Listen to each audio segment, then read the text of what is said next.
Hello दोस्तों, नमस्कार। मैं संजय कुमार पाल। मेरे इस यूट्यूब चैनल पर आप सभी का स्वागत है। मैं आज आप लोगों के लिए लाया हूँ UP TET, C TET, super TET के लिए पर्यावरण के कुछ महत्वपूर्ण प्रश्न। चलिए हम लोग अपने इस महत्वपूर्ण प्रश्नों को देखते हैं। मेरा सबसे पहला प्रश्न है, पर्यावरण के लिए कौन खतरा है? तो दोस्तों, आप लोग जानते हैं कि पर्यावरण के लिए बढ़ती जनसंख्या हमारा खतरा है, जबकि बढ़ते पौधे, बढ़ती फसलें, बढ़ती प्रौद्योगिकी ये हमारे लिए लाभदायक ही हैं। अगला प्रश्न है, सलीम अली किस क्षेत्र से संबंधित है? दोस्तों, यहाँ पे ऑप्शन दिया गया चित्रकारी, नहीं, ये नहीं सही हो सकता। फिल्म उद्योग, ये भी नहीं सही है। संगीतकार, ये भी नहीं सही है।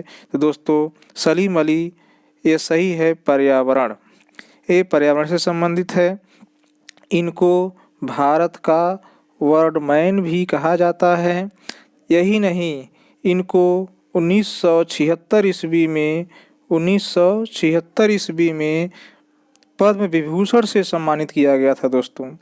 फिर इसके बाद हमारा अगला सवाल है, निम्नलिखित तत्वों में से कौन सा स्थल मंडल में सबसे बड़ा घटक है? तो यहाँ पे दिया गया है oxygen, silicon, carbon dioxide, aluminium. तो दोस्तों, यहाँ पर एल्युमिनियम जो है यह स्थलमंडल का सबसे बड़ा घटक है। इसके बाद हम देखते हैं, भारतीय वनस्पति सर्वेक्षण का मुख्यालय कहाँ है? भारतीय वनस्पति सर्वेक्षण, इसको हम कहते हैं बॉटनिकल सर्वे ऑफ इंडिया। तो दोस्तों, इसका मुख्यालय कोलकाता में है। अगला प्रश्न है, निम्नलिखित में से कौन सर्वभक्षी जीव है?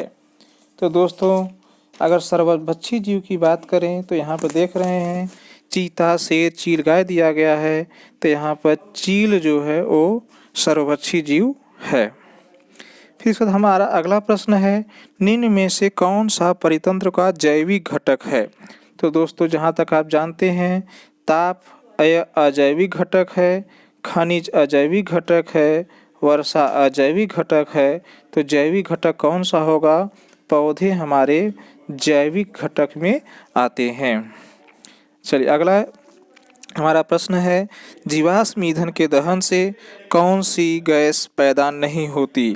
तो दोस्तों, जीवाश्म ईंधन के दहन से कौन सी गैस पैदा नहीं होती? तो यहाँ पर देखेंगे ऑक्सीजन, ये तो पैदा होती है, सल्फर डाइऑक्साइड पैदा होती है, कार्बन मोनोऑक्साइड पैदा होती है। तो दोस्तों, यहाँ पे कौन सी गैस पैदा नहीं होती? ऑक्सीजन।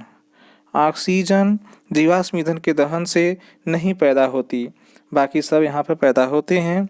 हमारा अगला प्रश्न है, पौधों को वर्गीकृत किया जाता है तो पौधे क्या होते हैं? आप सभी लोग जानते हैं कि पौधे जो होते हैं ये उत्पादक होते हैं।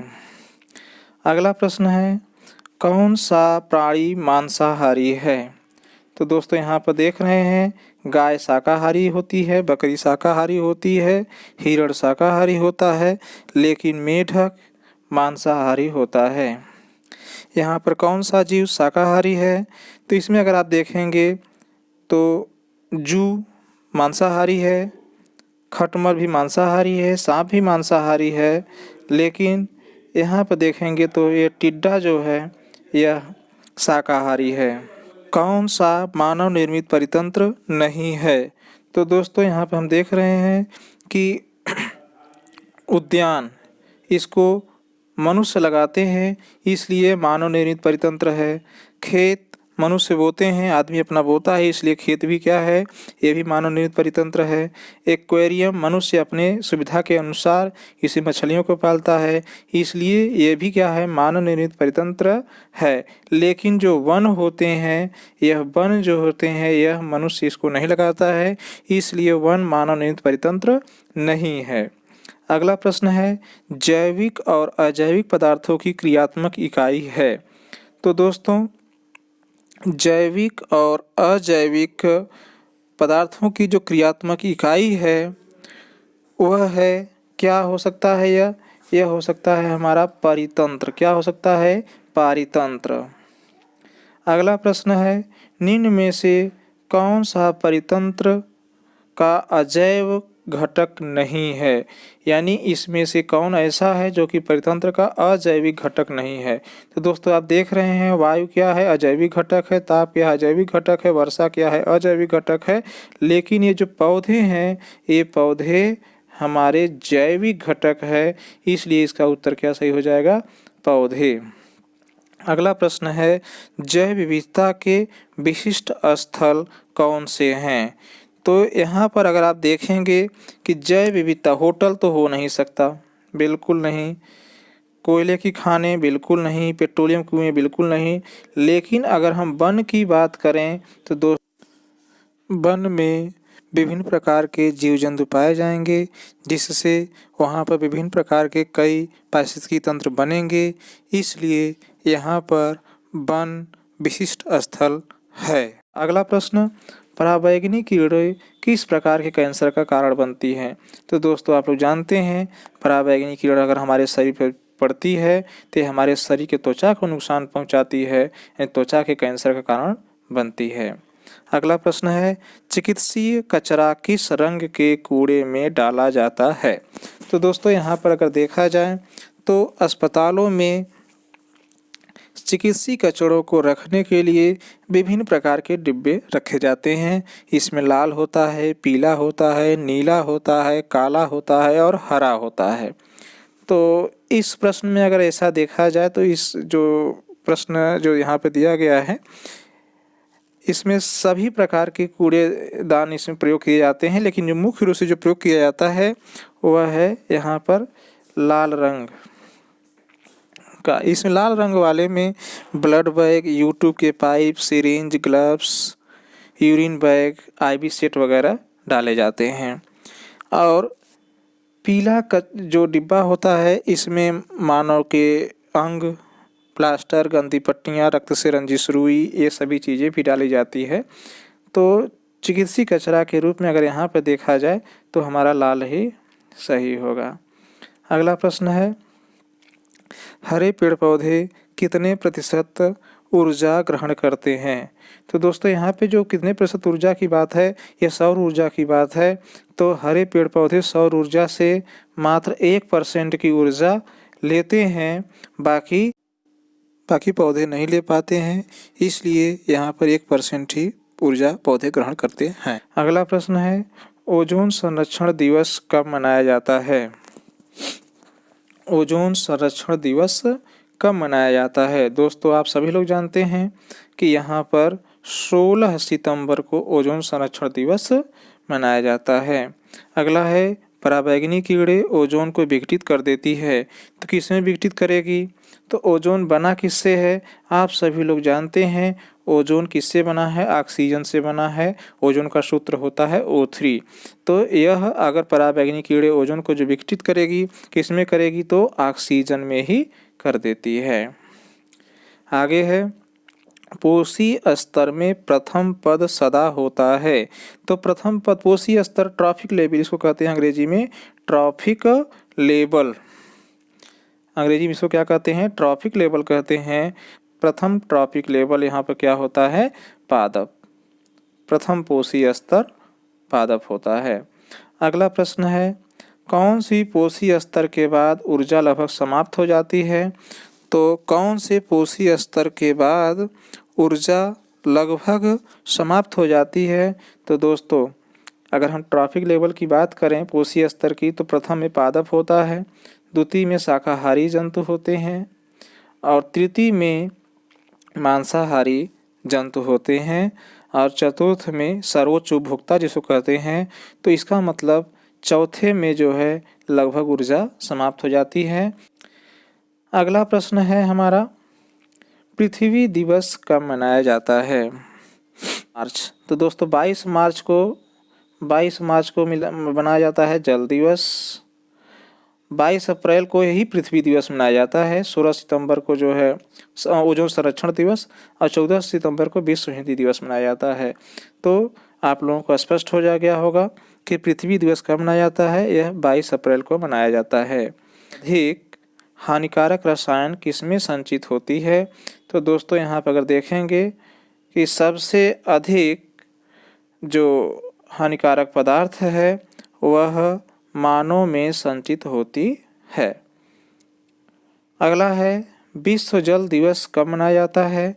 फिर वही प्रश्न आया दोस्तों कि 22 मार्च, 22 अप्रैल, 5 जून, 25 अक्टूबर। इसमें से अगर देखा जाए तो 22 अप्रैल को पृथ्वी दिवस हो गया, 5 जून को विश्व पर्यावरण दिवस होता है, 25 अक्टूबर को विश्व हाथ धुलाई दिवस है। तो हमारा 22 मार्च को विश्व जल दिवस मनाया जाता है। अगला है निम्नलिखित में से कौन परितंत्र कृत्रिम परितंत्र है। तो यहाँ पर अगर आप देखेंगे तो बगीचा, तालाब, वन और झील।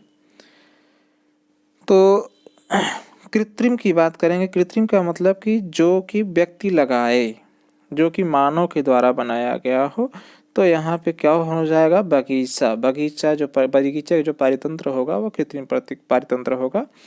अगला है निम्नलिखित में से कौन सा तत्व सूक्ष्म पोषक तत्व नहीं है। निम्नलिखित में से कौन सा तत्व सूक्ष्म पोषक तत्व नहीं है। तो दोस्तों आप लोग जानते हैं कि पौधों के लिए जो पोषक तत्व होते हैं इसमें सूक्ष्म पोषक तत्व और मुख्य पोषक तत्व होते हैं। इसमें कुछ जगहों पे बताया जाता है कि गौण पोषक तत्व यानी द्वितीयक पोषक तत्व। मुख्य पोषक तत्व में नाइट्रोजन, फास्फोरस और पोटास होते हैं, जबकि गौण पोषक तत्व में कैल्शियम, मैग्नीशियम और गंधक होता है। इसका मतलब अगर देखा जाए, मुख्य की बात अगर किया जाए, अगर हम करेंगे तो मुख्य में आ जाएगा नाइट्रोजन, फास्फोरस और क्या आ जाएगा, पोटास आ जाएगा। वहीं पर अगर हम गौड़ की बात करेंगे तो गौड़ इसको हम द्वितीयक पोषक तत्व भी कहते हैं। द्वितीयक पोषक तत्व की बात अगर हम करेंगे तो इसमें आता है कैल्शियम आता है, मैग्नीशियम आता है और सल्फर आता है। कैल्शियम आता है, मैग्नीशियम आता है और सल्फर आता है। तथा अगर यहाँ पर सूक्ष्म पोषक तत्व की बात करेंगे तो सूक्ष्म पोषक तत्व में लोहा आता है, आयरन, जिंक आता है, कॉपर आता है और मैग्नीज आता है, मॉलिब्डेनम, बोरान, क्लोरीन भी आता है।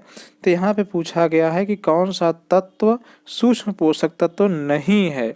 तो सूक्ष्म पोषक तत्व नहीं है तो यहाँ पे आप देखेंगे कि मैग्नीज, जिंक, कॉपर ये सब क्या है, ये सब सूक्ष्म पोषक तत्व है। लेकिन नाइट्रोजन जो दिया गया है ये हमारा मुख्य पोषक तत्व में आता है। अगला प्रश्न है निम्नलिखित में से कौन आहार श्रृंखला का निर्माण करते हैं। तो यहाँ पर देखेंगे घास, बकरी, मानव, उपरोक्त सभी। तो देखिए आहार श्रृंखला होती क्या है। जैसे यहाँ पर हो गया घास। घास को कौन खाता है, प्रथम उपभोक्ता जिसको हम कहते हैं शाकाहारी, बकरी।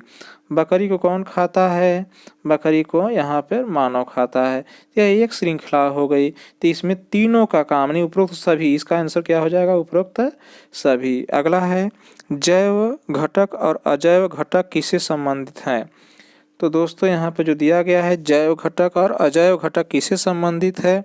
तो जाहिर सी बात है कि पर्यावरण के जैविक और अजैविक घटक होते हैं। तो किससे संबंधित है, यह पर्यावरण से संबंधित है। अगला प्रश्न है क्लोरोफ्लोरोकार्बन का उपयोग कहाँ किया जाता है दोस्तों, यह रेफ्रिजरेटर में किया जाता है। अगला प्रश्न है खाए हुए भोजन का कितना प्रतिशत जैव मात्रा में बदल जाता है। तो दोस्तों ये जान लीजिए कि यह 10% होता है। इसको हम लिंडमान का ऊर्जा का नियम भी कहते हैं। इसमें ऊर्जा जो होता है एक पोषक स्तर से दूसरे पोषक स्तर में 10% ट्रांसफर होता है। ओजोन किससे बनती है। तो ओजोन जाहिर सी बात है किससे बनती है, ऑक्सीजन से बनती है, जिसका सूत्र क्या होता है, O3 होता है। अगला मांसाहारियों को किस पोषीय स्तर पर रखा जाता है। तो मांसाहारियों को हमेशा तृतीय पोषीय स्तर पर रखा जाता है। क्यों, क्योंकि प्रथम पोषीय स्तर में आपका प्रथम ट्रॉपिक लिविंग उत्पादक ही होते हैं जो कि पौधे ही होते हैं, द्वितीय में शाकाहारी होते हैं, तृतीय से जो है मांसाहारी हो जाता है। अगला प्रश्न है जिनमें प्रकाश संश्लेषण की क्षमता होती है उसे क्या कहते हैं? उसे दोस्तों हम क्या कहते हैं? उत्पादक। दोस्तों अजैव निम्नीकरणीय पदार्थ है इसमें से, इसका आंसर हो जाएगा उपरोक्त सभी। दोस्तों अगर इस प्रश्न से आपको कुछ नई जानकारी मिली हो तो कृपया इसे लाइक करना न भूलें। धन्यवाद।